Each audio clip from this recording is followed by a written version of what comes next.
Megan Hicks of I Run Far. I'm with Brittany Peterson. It's a couple days before the Canyons Endurance runs by UTMB 100k. Hi, Brittany. Hey. So it's been pouring rain all morning, but we have a break in it, so we're standing outside. Yes, it's finally nice. So we are in the foothills of the Sierra Nevada, just outside of Auburn, the endurance capital of the world. This is familiar territory for you. Yep, kind of turning into a home away from home, which is nice. We're just chatting about investment properties and aspirations, lofty goals. In addition to that, like this is an area that you know how to run in. You've been here to run Western States twice. You've finished twice in the top fourth place this past year. Your family, or rather family by close extension, has extended history here. Yes, yeah. Cody Lind, obviously, partner of mine, and we're at his family's house right now, and it's just, it's always nice coming back. And then, Cody and I make trips to come down here, obviously, to train and be on the trails, but like good winter getaway from Idaho, come down to California, and then obviously just being specific for what we're looking ahead to. So Western States, obviously, with the big prize, and then Canyons for me this year, where I thought that was a nice addition to the build for Western. So that's why, you have entry into Western States this year, courtesy of your fourth place last year. A lot of people on Saturday are aspiring for one of those 3 golden tickets. You have the luxury of not needing one of those on Saturday, but you're here building for Western States then. Yeah, I think one of my, just coming from Idaho where we're snowed in. And we're out here. Yeah, exactly. One of my goals this year to just prep a little bit differently for Western was to be stronger at climbing earlier in the season. So, and then just being on the Western States course is always good. But I liked the idea of Canyons where, one, it's a competitive atmosphere.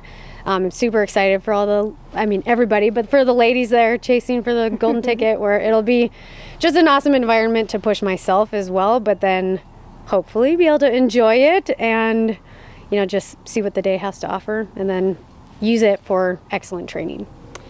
Let's talk about the course that is Canyons for a minute. Yeah. It's a fascinating course. Mm-hmm. Yeah, runnable. Dangerous, runnable, a lot of climbing. We could say technical for those trails in conjunction to not technical. So yeah, I think it has a little bit of everything, and then just a lot of opportunity for mistakes. So that's something too where I love about ultras, where it's really just figuring out your plan and then trying to stay true to your plan and then problem solving if things don't go well. And with 14,000+ feet of vert, there's opportunity for things to not go well.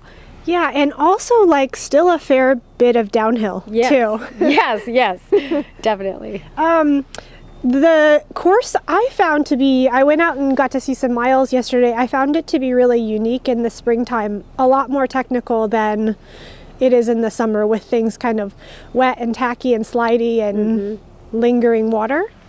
Yeah, and I think, just the last section, essentially, once you get off the Western States Trail after Deadwood, that's 10 miles of kind of unexplored territory. For a lot of people, I know the locals have told me they're upset more people are on those trails, but I think they're the secret's out. Yeah, exactly.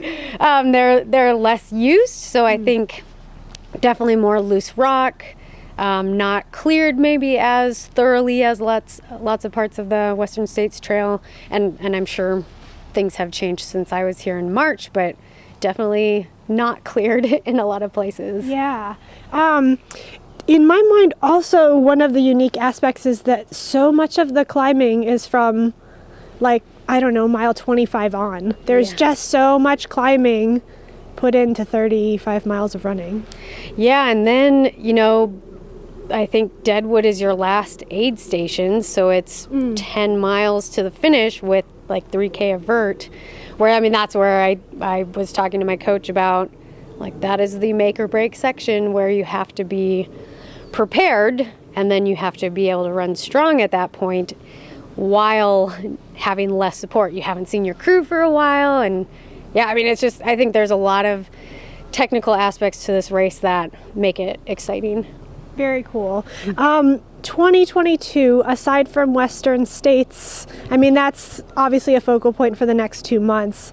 What else are you looking at for this year? Are you going to put your feet up and, I don't know, have a margarita after that? Oh man, you know, I have admittedly said I'm still trying to do the Western and UTMB double. Okay. So I know that that's not ideal, but I'm not ready to put Western States on the back burner, but I don't want to delay UTMB. So, and I know that as far as freshness and training, the paradigm shift has gone well in the past, and then the mental freshness is tight, but was not a barrier. So I know I can still do better at UTMB, so I'm not ready to give up on it. And someday, hopefully, you know, if I can feel at peace with Western States, then someday I can flip-flop and have UTMB be more of the focus. So you are going to try to double? Yep. Awesome. Well, then this is just the beginning of this year for you. Exactly. Yep, which, I mean, that's kind of my focus, is keep my head in a good space, make sure I'm training properly to not get hurt and not burnt out, things like that. And this should be a fun start. Awesome. Well, best of luck to you on Saturday, and best of luck in your big goals for 2022. Thank you so much.